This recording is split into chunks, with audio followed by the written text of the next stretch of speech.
हाय दादू, क्या पढ़े? किडनैप्ड। राहा ने बताया था, बहुत अच्छी बुक है। तुम नहीं पढ़ोगी? आप कंप्लीट कर लेना, फिर मुझे बता दीजिएगा कंक्लूजन।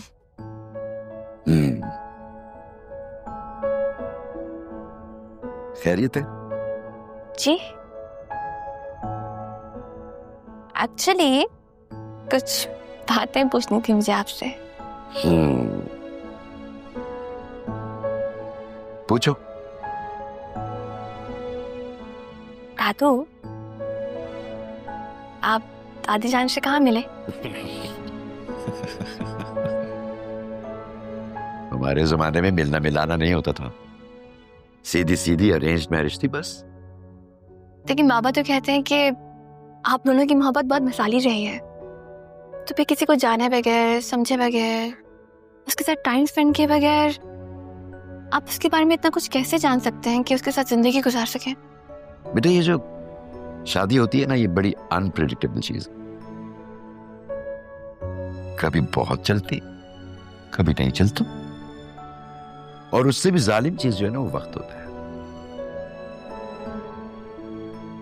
कभी ना कभी अलग कर ही देता है, किसी को पहले, किसी को बाद में। बात कॉम्प्लिकेटेड है, थोड़ा आसान अल्फाज में बताएं ना। तुम ये सब पूछ क्यों रही हो? बहुत बेबस है, बहुत बेबस हूं मैं चाह के भी किसी से ये नहीं कह सकता कि आप मेरी बहन हैं। आप अपनी जगह मजबूर हैं, मैं अपनी जगह। माफी तो रब भी दे देता है दी, लेकिन अब मैं तुम्हें मजबूर नहीं करूंगी। मुझे यही सजा मिलनी चाहिए, मुझे माफी नहीं मिलनी चाहिए। मैं तुम सबकी जिंदगी से बहुत दूर चली जाऊंगी। अभी आपके जाने के बाद पापा बहुत टूट गए थे। वो राह में आपका चेहरा ढूंढते थे, उसकी बातों में, उसकी जिद में, उसकी खुशियों में, उसके बचपन में आपका बचपन तलाश करते थे पापा। तुम नहीं जानते, मैंने इतने साल गिड़गिड़ा कर माफी मांगते हुए अम्मा भी से ढेरों बातें की है। मुझे ऐसा लगता था जैसे अम्मा भी मेरे पास बैठी भी मेरी सारी बातें सुन रही हैं। मुझे उनकी खुशबू महसूस होती थी अदी। अभी तुम यही कहोगे कि उन्होंने मुझे माफ नहीं किया? सब कुछ बिखर गया था आपके जाने के बाद। अम्मा भी के गुजरने के बाद आप जब घर में नहीं थी, लोगों ने उल्टी सीधी बातें करना शुरू कर दी थी। पापा से ये बर्दाश्त नहीं हो रहा था। उन्हें मोहल्ला छोड़ना पड़ गया, कारोबार बदलना पड़ गया। आसिया को भी मैंने अभी कुछ दिन पहले बताया। बाबा ने कहा था कि आपकी अरेंज मैरिज हुई है। बाबा ने भी आपके पसंद की शादी की थी, लेकिन आप दोनों की जिंदगियां इतनी मुख्तलिफ है ना, इससे तो अच्छा था कि बाबा भी पसंद की शादी कर लेते। बेटा, मैं समझता हूं कि तुम्हारे बाबा जो हैं, अपनी माँ की डेथ के बाद और अपनी बहन की लव मैरिज के बाद कुछ डर से गए। नहीं, आप मेरे दिल में, पापा के दिल में जिंदा हैं। इतना सब कुछ हो जाने के बाद भी वो आपकी बातें करते हैं। वो थोड़े खफा हैं, थोड़ा वक्त लगेगा। दिल, अगर मैं इस घर में कुछ वक्त और गुजारूं तो क्या वो मुझे माफ कर देंगे? अभी मैं चाहता हूँ आप पापा से माफी मांगे, उनके सामने जाएं, उनके पास रहें। वो आप उनसे माफी मांग लेंगी? वो तो मेरी तरफ देखती भी नहीं आती। वो देखेंगे आपकी तरफ, वो समझेंगे। आप कोशिश करें ना प्लीज। मैं आपकी ड्यूटी लगवा देता हूँ। मेरा मतलब वो नहीं है आप ही, मैं बस इस वजह से कह रहा हूँ कि जाहिर है आसिया को कुछ मालूम नहीं है तो कैसे भी अदील, मगर मुझे पापा के पास जाना है। मैं लेके चलूंगा आपको पापा के पास। Thank you Adeel. Thank you की कोई बात नहीं यहाँ पे। बाबा ने ना मुझे पप्पू और राहा के बारे में सब बता दिया, तो मैं सब जानती हूँ। क्या बताया? यही कि राहा मेरे फुप्पो की बेटी है। कभी कभी जब मैं उसे देखती हूँ ना, तो मैं सोचती हूँ कि ये सब कुछ कितना मुख्तलिफ है उसके लिए। उसको देख के मेरा दिल उदास होता है दादू। सोचती हूँ काश उसकी भी मामा होती, उसकी भी फैमिली होती, सब साथ होते हम।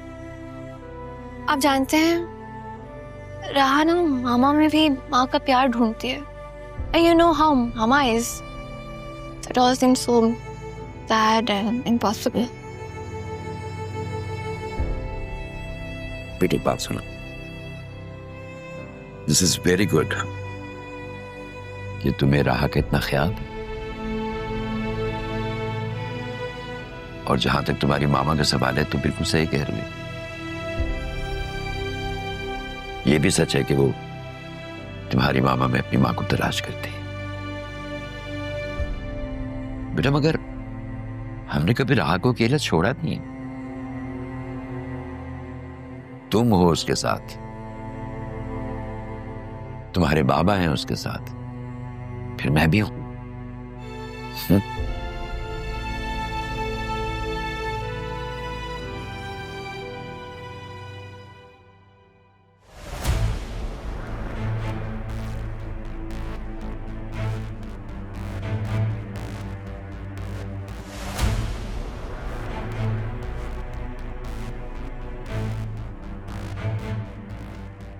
अरे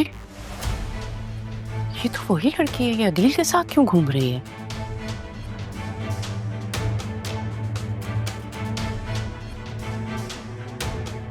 ये कहाँ तफरीह करती फिर रही है अदील के साथ?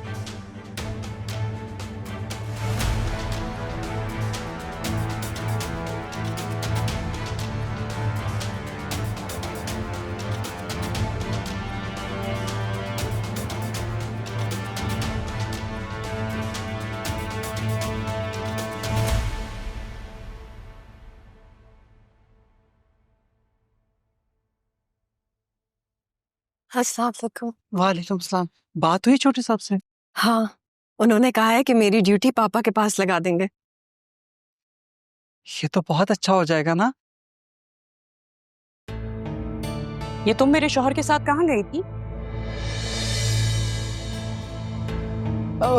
वो बेगम साहबा, इसकी तबीयत ठीक नहीं थी ना, तो इसलिए अदील साहब से कहा था कि इसे डॉक्टर पे ले जाएं। बड़े साहब भी घर पे है ना। अच्छा, अब ये घर की मुलाजमा मेरे हस्बैंड को अपने ड्राइवर बनाएगी? तौबा करें बेगम साहबा, कैसी बातें कर रही हैं? वो तो बड़े साहब ने ही भेजा था, और उन्होंने तो ताकीद की है कि मैं अपनी बहन का ख्याल रखूं, इसे किसी किस्म की कोई परेशानी ना हो।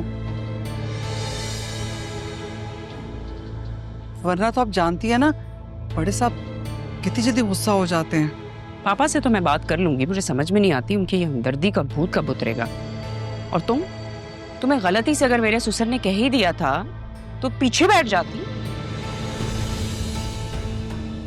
गाड़ी में आगे बैठने की क्या जरूरत थी? आप ही ने तो कहा था कि वो ड्राइवर नहीं है, अगर पीछे बैठती तो।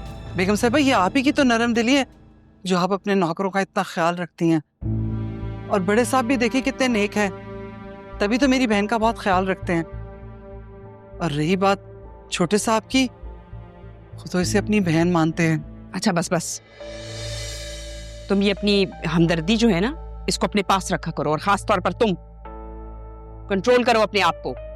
अगर कहीं आना जाना करना होता है तो तुम्हें अदील को डिस्टर्ब करने की कोई जरूरत नहीं है। इनका बेटा है ना अरमान, वो किस लिए? जहां जाना हो उसके साथ जाओ। छोटे साहब मेरे छोटे भाई जैसे। ठीक है, लेकिन आइंदा ख्याल करना। खूबसूरत हो, पढ़ी लिखी भी लगती हो, समझदार भी हो। तुम समझ रही हो ना मैं क्या कह रही हूं?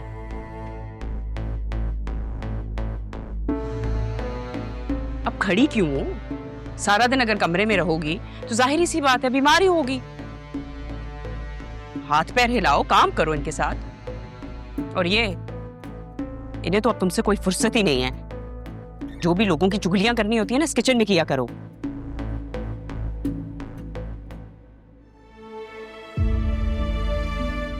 आप अपना दिल बुरा मत कीजिएगा, इसमें इनका कोई कसूर नहीं है।